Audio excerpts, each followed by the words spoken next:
İlk önce bize ajansınızı tanıtır mısınız? Ajansımız 2004 yılında kurulmuş olup 8 sene zarfında yarısı klipli olmak üzere 30'a yakın albüm çıkarmıştır. Albümlerimizin çoğu ilahi ve ezgilerden oluşmaktadır. İlahi ve ezgiler haricinde şiir, Mevlüt-i Şerif, salavat, cevşen gibi özgün çalışmalarımız olmuştur. Bununla birlikte Peygamber Efendimiz Hazreti Muhammed Mustafa Aleyhisselatü Vesselam'ın mahşer gününde Müslümanlara olan şefaatini canlandırmalarla anlatan Mahşer ve Şefaat isimli bir eser, Rahmet Ayı Ramazan adında mübarek Ramazan ayını anlatan bir belgesel ve Peygamber Efendimiz'in kutlu doğum etkinliklerini anlatan ilahi ve ezgi ağırlıklı Muhammedi Sevda isimli bir film çıkarmıştır. Ürünlerimiz genelde Kürtçe, Türkçe, Zazaca ve Arapça olup ülkemizde yaşayan, farklı dilleri konuşan herkese hitap etmektedir. Sayın Mecid, çalışmalarınızı yaparken olmazsa olmazlarınızı ve kırmızı çizgilerinizi bize anlatabilir misiniz? Çalışmalarımızda en çok dikkat ettiğimiz husus Allah ve Resulünün bize çizmiş olduğu helal dairenin dışına çıkmadan, harama bulaşmadan insanlara faydalı olan eserler çıkarmaktır. Bunu yaparken de tüm çalışan kardeşlerimizle beraber şairlerimiz, sanatçılarımız, tiyatro ekibinde olan kardeşlerimiz ve bizimle yeteneklerini paylaşan tüm gönül dostlarımızın canı gönülden istekli ve rızayı ilahi gözeterek bu hizmeti gerçekleştirmelerine özellikle özen göstermeye çalışıyoruz. Gerçekten de az önce saydığım tüm kardeşlerimiz ellerinden gelen gayret ve çabayı çalışmalarımız esnasında sarf etmişlerdir. Ses kayıt esnasında, klip çekimlerinde, montaj safhasında ve her alanda imkanlar dahilinde herkes el birliği ve dayanışma içerisinde hareket etmiştir. Bundan dolayı Yüce Rabbimize sonsuz hamd ediyoruz. Çalışmalarımızda emeği geçen tüm kardeşlerimize de teşekkür ediyoruz. Geçen yıllarda kutlu doğum için özel albümler çıkarttınız. Bu yıl özel kutlu doğum için çıkaracağınız albümler hakkında veya albüm hakkında bize bilgi verebilir misiniz?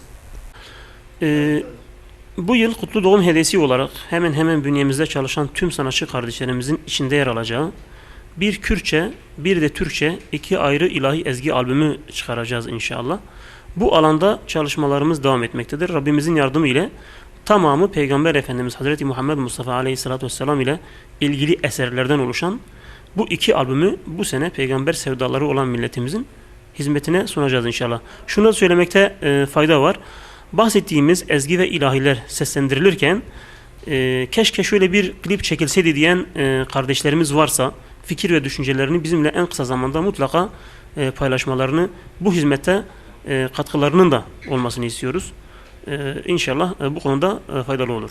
Biz 2 sene önce tamamı Kürtçe olup 19 besteden oluşan Davet Hakeşu Horten Müslüman, yani Müslüman Genç ve Kızların Düğünü isimli bir düğün albümü çıkarmıştık.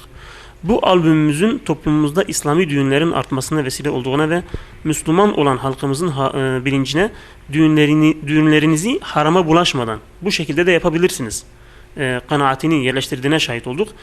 Kürtçe olan bu albümümüz hiç Kürtçe bilmeyen insanlar tarafından da takdirle karşılandı. Ama Kürtçe bilmeyen kardeşlerimizin bizden haklı bir talebi oluştu bu ara. O da Türkçe bir düğün albümüydü.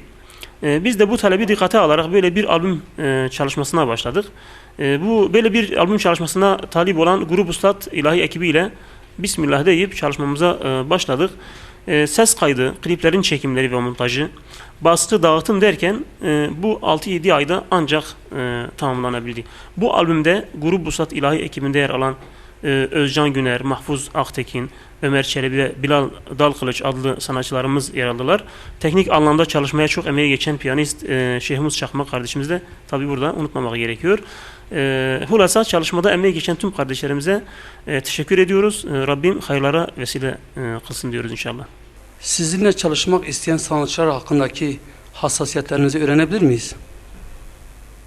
Tabii ki bizimle çalışmak isteyen ve bize müracaat eden sanatçılar ve sanatçı adayları var.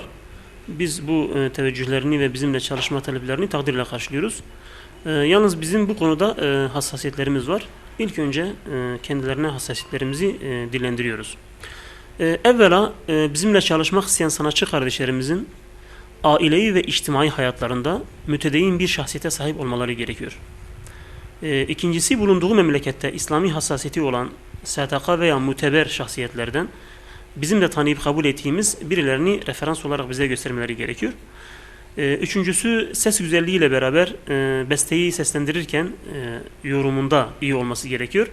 Dördüncü olarak ve en önemlisi yapacağı çalışmayı ve hizmeti Allah'ın bir lütfu olarak görmeli ve yine Allah'ın rızasını gözeterek hizmet bilinciyle yapmasıdır. Son olarak söylemek istediğiniz bir şey var mı? Son olarak şuna değinmek istiyorum. Evvelen duyarlı tüm kardeşlerimiz ve gönül dostlarımızın bu tür çalışmalara sahip çıkmalarını, internet üzerinden albümleri indirme girişiminde kesinlikle bulunmamalarını, bu alanda gecesini gündüzüne katan sanatçıların ve çalışan kardeşlerimizin hakkına çok saygı göstermelerini özellikle talep ediyoruz. İkincisi olarak özellikle anlamlı ve kaliteli şiir yazabilen, beste yapabilen, senaryo yazabilen tüm şair, bestekar ve senarist kardeşlerimizin bizimle çalışmalarını paylaşmalarını ve bu alanda hizmet vermek için bir gayret içine girmelerini istiyoruz. Üçüncüsü, her zaman söylediğimiz gibi güzellikler ve muvaffakiyetler Allah'tandır. Eğer faydalı bir hizmette yer almışsak ve hayırlı bir çalışmaya vesile olmuşsak bu Rabbimizin ihsan ve keremindendir. Bize düşen şükretmektir. Sonsuz şükürler olsun. Çalışmalarımızda bir kusur ve eksiklik varsa ki vardır, bu da nefsimizdendir. Bize düşen Yüce Rabbimizden af ve mağfiret dilemektir. Binlerce kez Rabbimize tövbe ediyoruz. Bizi affetmesini diliyoruz. Bu vesileyle sizlere de teşekkür ediyoruz. Allah sizden razı olsun.